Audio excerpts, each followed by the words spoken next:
lié wu wala boog dafa war a dépendre ci code électoral bi wala parfois ni ñuy waxee ne fu amee vide juridique mën na ko interpréter am na sañ-sañu interpréter ko nu ko neex comme ni mu ko interpréter cette fois-ci. mais vide juridique donc mën nga ko interpréter mais il y a des principes généraux du droit famille principe nga ni suppléant ak titulaire nga ni da ngay génne titulaire bàyyi suppléant mais suppléant moo tubaab la sax balaa muy nekk turu droit moo tubaab la suppléant maanaam bu kii nekkul fii yaay jël place am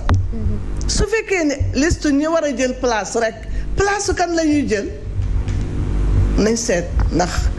jaar na yoon ndax xel nangu na loolu suppléer c'est-à-dire kii nekkatu fi yaa koy remplacer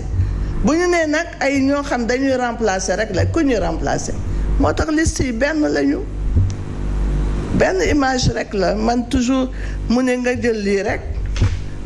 ñu ne la benn la rek nga xar ko ci digg bi ne bii baax na bii baaxul ça ne va pas man ni ma gisee interprétation dañu war a interpréter en toute logique waruñu interpréter rek pour favoriser loolu la ñu war a génne suñu bopp conseil constitutionnel warul nekk juridiction yaa ma neex warul nekk juridiction yaa ma neex juridiction lii moo war a am la lii moo war a am jeex na point barre. ci interprétation yi bu ñu gisee ne liste ñi nga xamante ne moom mooy yeneen coalition yëpp dañu nekk 53 liste coalition Yewwi Askan Wi nara nekk 50 ñu bari jàpp nañ ne c'est la première fois une situation inédite mais beneen boo xamante ne dañ ci cité benn article bu ñu tuddee article L 179 tiré 2 maanaam képp koo xam ne tête de liste nga yow yaa war a nekk ci kaw muy tête de liste bi nga xamante ne moom mooy jiite liste nationale bi Benno Bokk Yaakaar Aminata Touré coalition Yewwi Askan Wi Ousmane Sonko beneen ak beneen bu dee suppléant yi foofu kan mooy nekk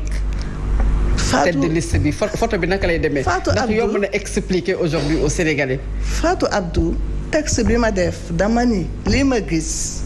day niru li ñuy wax charabia épouvantable jaxase mélange boo xam ne xaw ma lan la mel na njambaan xam nga luy njambaan. bien sûr loolu la ma yëf bi di niroo donc ñun mérité wuñu loolu parce que dañu am de grands juristes dañu am de bons juristes donc man mënuma comprendre lan moo ñu dal léegi temps yi nii. te droit ci côté juge yi mais aussi ci côté législateur bi ki bind règle de droit yi kooku tamit war na di def attention. parce que. loi dafa war a leer nañ exceptionnellement rek la war a lëndëm am na loi yu lëndëm ñu war ko interpréter mais bu fekkee ni principe bi mooy ay loi yu lëndëm mais fu ñu jëm te ñu ne loi moom mooy organiser société su lëndëmee dara du organiser wu dañuy doxee ci suñu bopp yëkkati tànk yi ci kaw te loolu baaxul il nous faut des règles sérieuses yoo xam dañ ko élaborer ba mu baax a baax ba nit ñi mën ci sukkandiku bu fekkee ne mënuñu sukkandiku ci dara mais day nekk problème kon boog loolu war nañ ci delluwaat bu baax assemblée nationale dafa am rôle bu am solo. bu muy jouer moo tax man sax dama considérer ni lii am ni il faut ñu taxaw parce que il faut ñu am une assemblée nationale légitime suñ ko amulee fuñ jëm. fa la ñuy dogalee nag loi yi assemblée nationale la muy dem na mu demee day feeñ ci loi yi ñuy defar te loi dafa lu sérieux la loi lu garaaw a garaaw la kenn du ko fooy te dafa war a leer léegi nañu xam ni loi bu ñu def dafa war a leer rarement la ñu war a gis loi naan bii leer na wala leeru mais le principe c'est que dafa war a leer. Sinon c'est pas bien. mais qu'est-ce qui peut amener peut-être bu ñu waxee les 7 sages quand on parle de sage ça renvoie à la sagesse lan moo mën a indi ba ñi nga xamante ne tey ñoom ñoo waroon wax le droit nga jàpp ne yow dañu ko salfaañi ak ëllëg ñu ngi wax une manifestation de la coalition Yewwi Askan Wi dégg nañu coalition Gëm Sa Bopp bi wax ne dina ci joindre lan moo ci nekk seen responsabilité bu ñu yeggee ci ay mouvement yoo xamante ne mën na indi peut-être jëye un peu ci Sénégal. Bon, responsabilité c'est une responsabilité partagée waaw parce que ñi jël décision yi ñu ngi ci ñiy defal règle bi mu nekk règle de droit mu nekk charte bu baaxul ñu nga ca. acteurs politiques yi ñu ngi ci. acteurs politiques yi il faut que ñuy xool ñu wan leen ni dañu am des responsabilités acteurs politiques yi waruñu fooy askan du tout nañu fexe bu ñuy manifester ba ni dañu am droit à la manifestation ñu def manifestation boo xam ne deret du tuuru. kenn du toj yëfu jàmbur suñu ko defee tooñ nañu te loolu du seen warugar te nee naa ñoom bu fekkee ne arrivé nañu à ça c'est que amuñu sens de la responsabilité. C'est grave. Porter atteinte à l'intégrité de quelqu'un deret tuur wala ñu rey nit ku ko ci def mais def la lu grave. Et puis les biens bañ a toj yëfu jàmbur bañ a lakk yëfu jàmbur amuñu ci droit donc force de sécurité yi alkaati yi mais ñi nga xam ñooy encadré nañ def tamit seen liggéey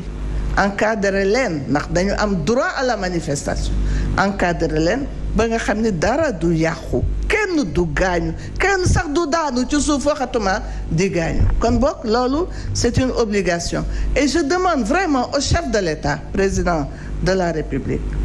mu fexe ba ñu suspendre élection yi l'heure est grave les esprits sont surchauffés nit ñi dañu sonn parce que la vie coûte cher néewuma ñoom ñooy responsable c'est une responsabilité collégiale au niveau mondial mais résultat bi mooy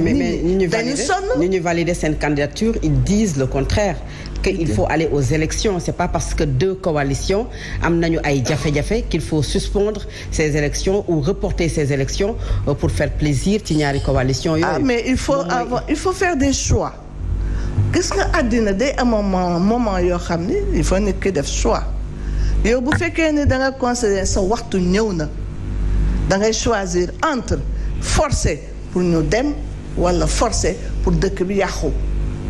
man dama yaakaar ni nag ku ci nekk ci ñun na choisir dëkk bi bañ a yàqu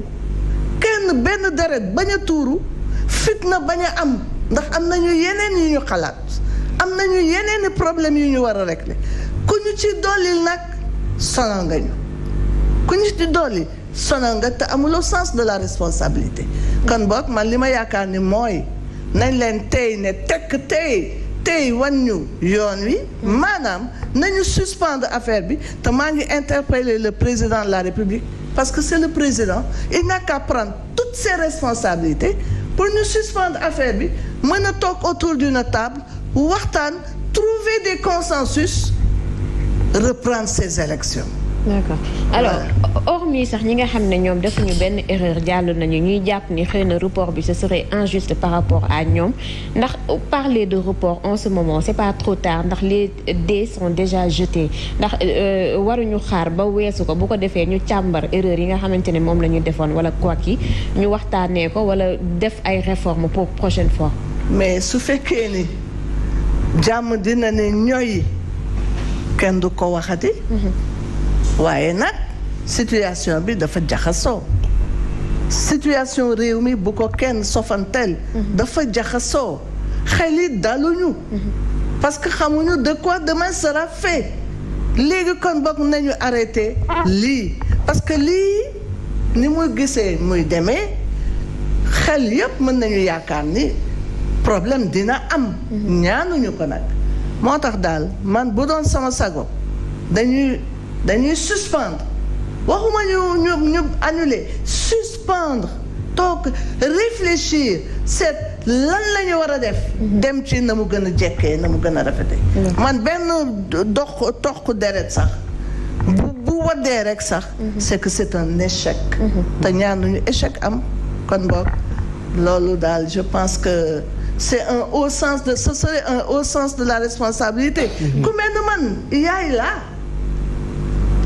la donc. mais te jigéen la. te man j'ai dirigé université. institut bu mag boo xam c'est africain bu ñuy wax institut des droits de l'homme et de la paix.